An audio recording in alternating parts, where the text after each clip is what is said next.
বিসমিল্লাহির রহমানির রহিম।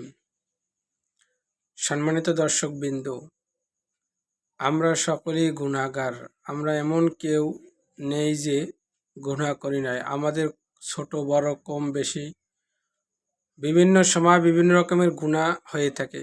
তাই আমরা গুনাহ থেকে সর্বসময় আল্লাহ তাআলার কাছে ক্ষমা চাব। প্রত্যেক নামাজের বাদে আমরা আল্লাহ তাআলার কাছে ক্ষমা চাব। আর আমরা ক্ষমা চাওয়ার জন্য আমরা সকলে পড়ব, রব্বানা যলামনা আনফুসানা ওয়া ইল্লাম তাগফির লানা ওয়া তারহামনা লানাকুনান্না মিনাল খাসিরিন। এবং বেশি বেশি করে আল্লাহ তাআলার কাছে তওবা করব। আস্তাগফিরুল্লাহ রাব্বি মিন কুল্লি জামবি ওয়া আতুবু ইলাইহি। আমরা এগুলো পরে যদি চোখের পানি ফেলে আল্লাহ তাআলার কাছে ক্ষমা চেতে পারি, আল্লাহ তাআলা আমাদেরকে অবশ্যই মাফ করবেন। তাই আমরা বেশি বেশি করে আল্লাহ তাআলার কাছে ক্ষমা চাবো এবং দোয়া করব।